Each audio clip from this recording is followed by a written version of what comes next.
¿Qué tal, chicos? Ya estamos de regreso, es nuestra sesión número 3 de Historia de la Educación. Hoy vamos a hablar de un tema muy interesante, ¿de acuerdo?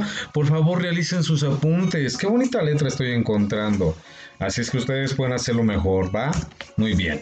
Vamos a hablar de la educación en el México independiente, ya cuando llegamos a la independencia. Pues desde los inicios de México como nación independiente, la escuela era vista por liberales y conservadores como un canal fundamental para la transformación social.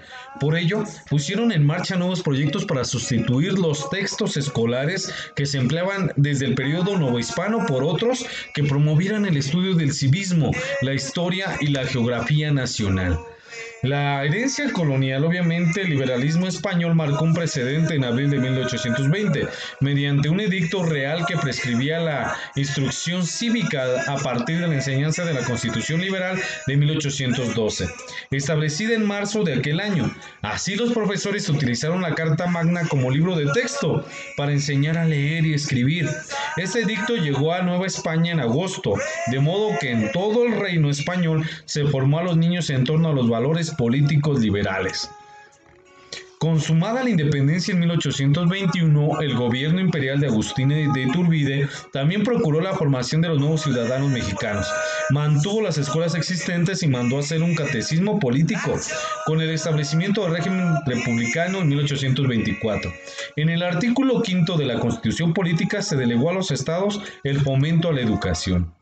En 1823, como ministro de la Junta de Gobierno, Lucas Salamán hizo públicas sus ideas educativas en la memoria del Ministerio de Relaciones Interiores y Exteriores de 1823, que expuso de nuevo en 1830 durante la presidencia de Anastasio Bustamante, añadiendo que no se podían implementar por el sistema federal y que era necesario conservar los rasgos, instituciones, relaciones y características de la sociedad colonial, que había permitido su funcionamiento armónico. En 1833, la primera generación de liberales mexicanos emprendió una importante reforma educativa que coincidía en buena medida con las ideas de los conservadores. Por medio del decreto del 19 de octubre de ese año, se crearon la Dirección General de Instrucción Pública, que pretendía establecer una dependencia gubernamental a nivel nacional, que organizara y supervisara la enseñanza. Dato muy importante, 19 de octubre de 1833, se funda obviamente la Dirección General de Instrucción Pública. Así, liberales y conservadores apoyaron el sistema lancasteriano, hicieron hincapié en la educación cívica y la doctrina cristiana y promovieron la creación de las escuelas normales. Bien, en 1840 una enseñanza enfatizada, obviamente la enseñanza del catolicismo. Para obtener su licencia, los preceptores necesitaban profesar esa religión y contar con un certificado emitido por sus párrocos que frecuentaban los sacramentos. 3 años después, en las bases orgánicas que fungieron como texto constitucional y mantenían el régimen centralista, se estableció que la enseñanza debía estar orientada hacia una finalidad religiosa, de manera que esta fue empleada como bandera de lucha para cuestionar nuevos planes de estudio y libros de textos, entre otros aspectos. En 1853 el gobierno decretó como obligatorio dedicar media hora por la mañana y media hora por la tarde a recitar la doctrina católica cristiana. Entonces, en 1857 solo el 11% de la población en edad escolar asistía a la escuela.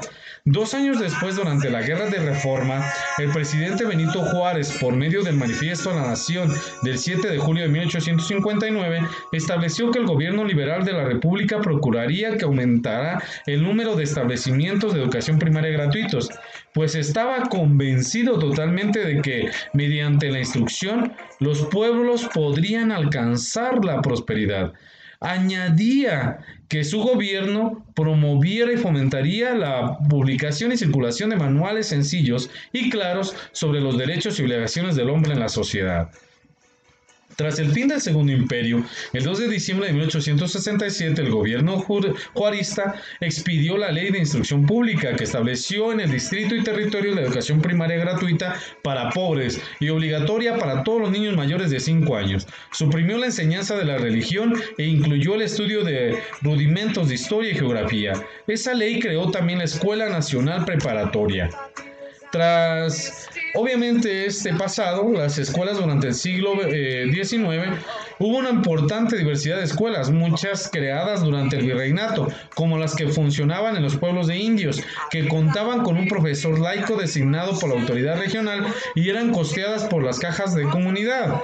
En ellas se enseñaba a leer y escribir, la doctrina cristiana y en algunas ocasiones aritmética y música. Con el paso del tiempo y las políticas liberales que pretendían la asimilación de los indígenas fueron desapareciendo y a esto se les integró a las demás escuelas. De igual forma, las escuelas parroquiales o conventuales tenían su origen en el periodo novohispano, en el cual se le conoció como escuelas pías, por ser gratuitas y admitir estudiantes sin distinción étnica.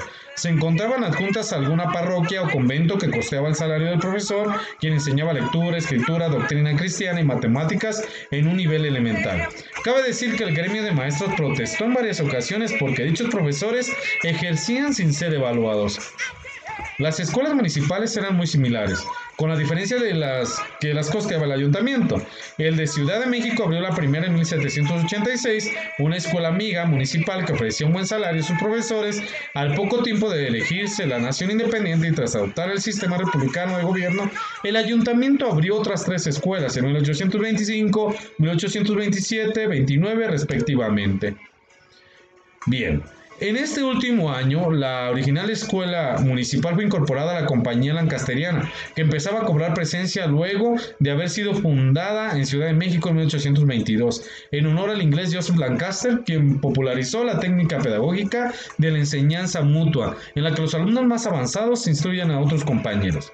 Por aquellos años, Agustín Buenrostro representó un proyecto para la creación de 5 nuevas escuelas municipales y 4 amigas, que también adoptarían el método mutuo, por lo que para 1835 funcionaban en la capital del país 7 escuelas y 4 amigas municipales, que atendían 680 niñas y niños. De acuerdo con la historiadora Dorothy Tang, 3 años después eran 7 escuelas y 5 amigas, con una población de 790 alumnas. ¿Qué vamos a hacer el día de hoy? Pues vamos a investigar y realizar un ensayo literario sobre la educación lancasteriana, sus beneficios, aportes y desventajas, y se deberá entregar en formato digital en Word, con Arial 12 espaciado a 1.5, justificado y con sangría a partir del segundo párrafo del texto. Recuerda colocar sus partes principales como portada, introducción, desarrollo y conclusión, y eso es todo. Mándame también, obviamente, la captura de tus apuntes. Excelente sábado, Dios los bendice, alumnos de CIU.